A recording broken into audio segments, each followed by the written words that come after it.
안녕하십니까. 뉴스데스크 강원입니다. 강릉 오봉저수지는 농업용수를 제공하기 위해 1980년대 초반 만들어진 시설입니다.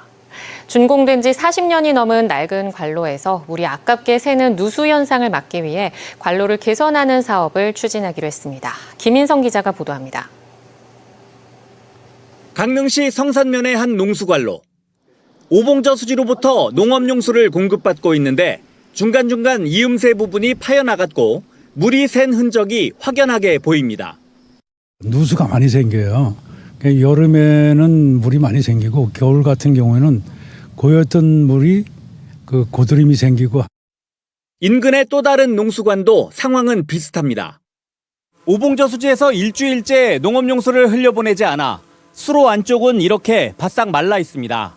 내일부터 사흘간 다시 농업용수를 흘려보내면 곳곳에서 물이 새게 되는 겁니다. 강릉 오봉저수지는 지난 1977년 착공해 1983년 완공된 농업용 저수지입니다.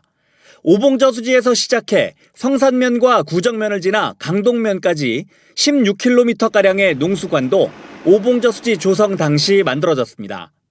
40년 넘게 쓰다 보니 농업용수를 흘려보낼 때 아까운 물이 줄줄 새고 있습니다.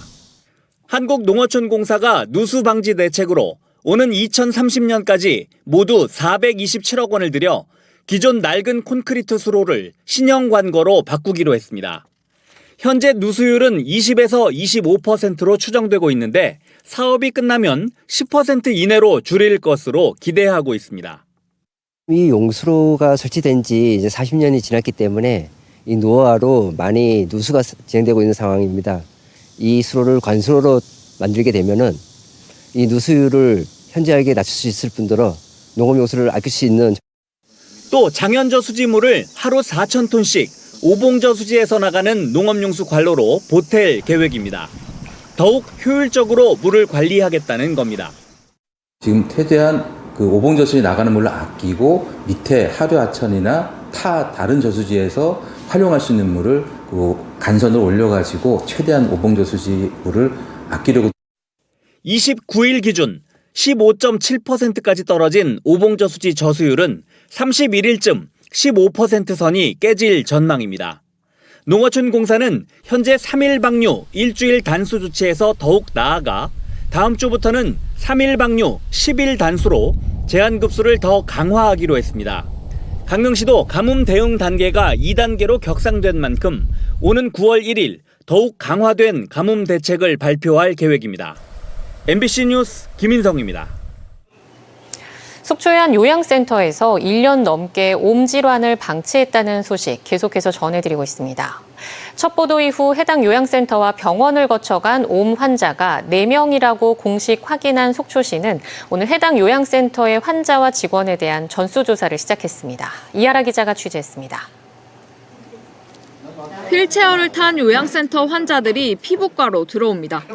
옴 피부병 관리 소홀에 대한 요양센터 환자와 보호자들의 불안이 커지자 속초시가 전수조사를 지시한 겁니다. 오늘은 입소 환자 37명과 직원 15명에 대해 먼저 검사를 진행했는데 이들의 몸에서 옴 기생충은 확인되지 않았습니다. 다만 2명에게서 피부 질환이 있는 것으로 확인돼 의사가 추적 관찰 필요 소견을 냈습니다. 야간 근로자 9명에 대한 조사는 아직 이루어지지 않아 정확한 조사 결과는 다음 주에나 나올 전망입니다. 전수조사 직전 해당 요양센터가 집중 치료했을 가능성도 제기되고 있습니다. 자체적으로 병원이 있어서 다 전수 치료를 한 것 같아요. 속초시는 해당 요양센터에 앞으로 6주간 신규 입소자를 받지 않도록 하고 소독 강화를 주문했습니다. 요양센터는 오늘에서야 옴 환자 발생에 대한 지자체와 건강보험공단 신고 의무를 이행하지 않은 사실을 인정했습니다. 요양은 해야 한답니다. 그래서 그것을 제가 좀 놓쳤던 것 같습니다. 환자 가족과 요양보호사 등은 옴 확산 문제를 제기했지만 센터 측은 들으려 하지 않았다는 입장도 계속 나오고 있습니다. 병원의 가정의학과에 무수한 많은 진료를 하는데 옴 진단이 나온 적이 한 번도 없었고요. 피부과 선생님이 옴으로 추정된다. 네, 추정인 거죠.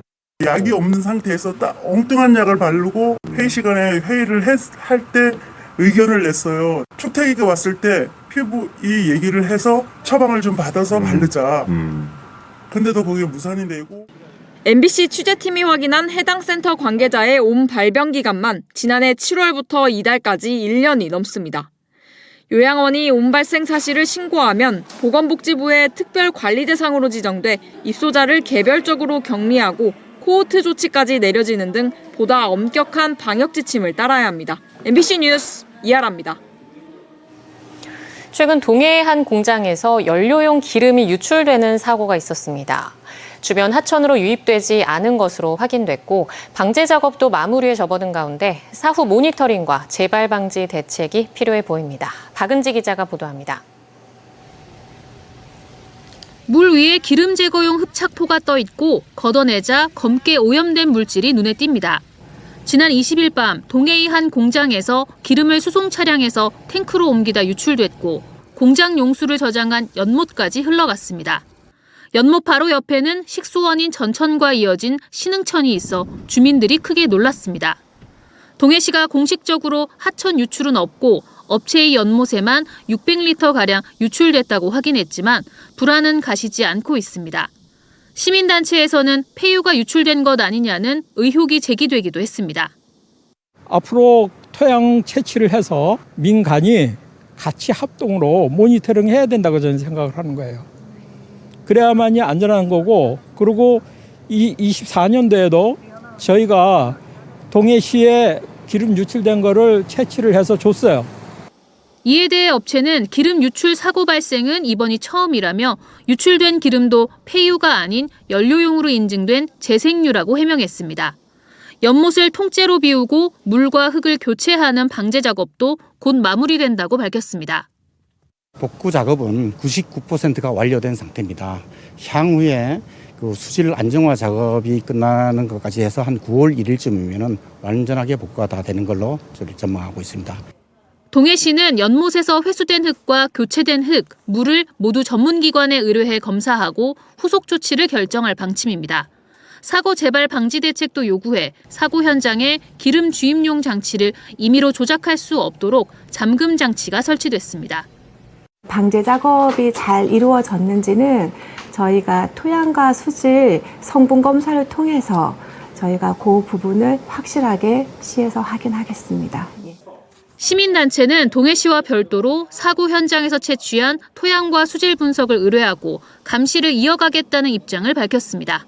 MBC 뉴스 박은지입니다. 삼척의 한 해변에 멸종위기 야생식물인 대흥란이 많이 자라고 있지만 잦은 해안 개발로 훼손이 우려된다는 소식을 전해드렸습니다. 대흥란이 최근 동해안 곳곳에 분포하는 것으로 확인되고 있어 체계적인 보호관리 대책이 필요해 보입니다. 조규환 기자입니다. 마을 야산에 울타리가 설치돼 있고 출입문은 자물쇠로 잠갔습니다.